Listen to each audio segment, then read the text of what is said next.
ప్రొఫెసర్గా ఉన్న మీరు ఆ తర్వాత ప్రత్యేక రాష్ట్ర సాధన కోసం ఉద్యమ ఆకాంక్షలతో ఆ పార్టీలోకి వచ్చారు, చాలా పోరాడారు, కొట్లాడారు, ఎట్ లాస్ట్ తెలంగాణని సాధించుకున్నారు. సరే, దాని గుర్తింపుగా వాళ్ళు కూడా 2014లో మీకు ఎంపీ టికెట్ ఇచ్చారు, గెలిచారు. గెలిచిన తర్వాత ఎంపీగా మీరు ఏం చేశారు అనేది కూడా చెప్పారు. అలాంటి మీకు 2018లో ఎందుకు టికెట్ ఇవ్వలేదు? మళ్ళీ గెలుచుడే కాదు, నాకు పార్లమెంట్లో PLR, parliamentary legislative research of India అని ఒక సంస్థ ఉంటుంది. వాళ్ళు నా ఓవరాల్ పర్ఫార్మెన్స్లో నాకు ఇచ్చింది 294 ర్యాంక్. 294 ర్యాంక్. ఏమంటాడు, నీ పర్ఫార్మెన్స్ అంతా బాగానే ఉంది నువ్వు అని. మన ముందస్తు ఎన్నికలు జరిగినాయి కదమ్మా, ముందస్తు ఎన్నికల ముందు మైబాద్లో మీటింగ్ జరిగింది. లక్షల మంది ఉన్నారు.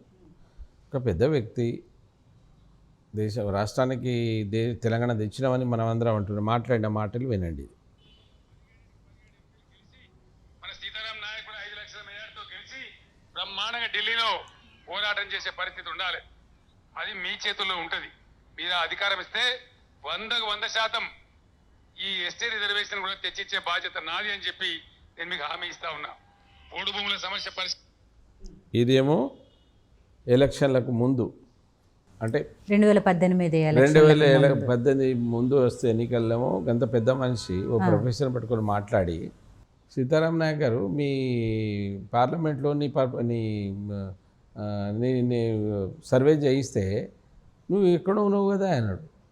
ఇదేం సార్, నేను ఎక్కడ ఉండడం ఏంది? ఇప్పుడు పార్లమెంట్లోనేమో 294 ఉంటాయి, ఎక్కడ పనిచేస్తాడా? ప్రజలు నన్ను ఆస్వాదిస్తున్నారు, మీరు ఇట్లా అంటారు ఏంటి సార్ అని నేను అన్నా. లేదు మీరంతా వెనకబడి, మీరే కదా సార్ పార్లమెంట్ పోవద్దు అనేది. ఎంపీలు మీకు వచ్చేటువంటి ఎంపీ ల్యాడ్స్ 50 లక్షలు మీ ఎంపీలకు రాసి నాకు రసీదు ఇమ్మన్నాడు. వాళ్ళకే ఇవ్వాలి, వాళ్ళు పిలిస్తేనే పోవాలన్నారు. ఎవడు పిలుస్తాడండి? రాజకీయాల్లో ఇద్దరు ఉన్నప్పుడు ఇంకోటి పిలుస్తాడా? అట్లా మమ్మల్ని ఎవడు పిలువలే, మళ్ళీ మీకు ఏం లేదంటాడు.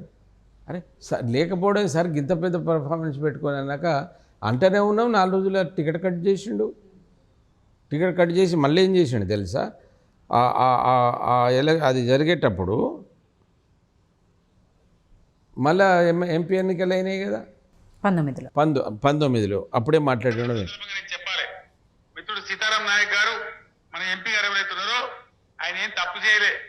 నేను వాస్తవం మీకు చెప్తా ఉన్నా.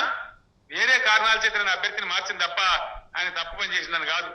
ఆయన అభిమానులు కూడా ఎవరు బాధపడే అవసరం లేదు. ఆయన ఉద్యమంలో ఉన్నాడు ప్రొఫెసర్ గారు.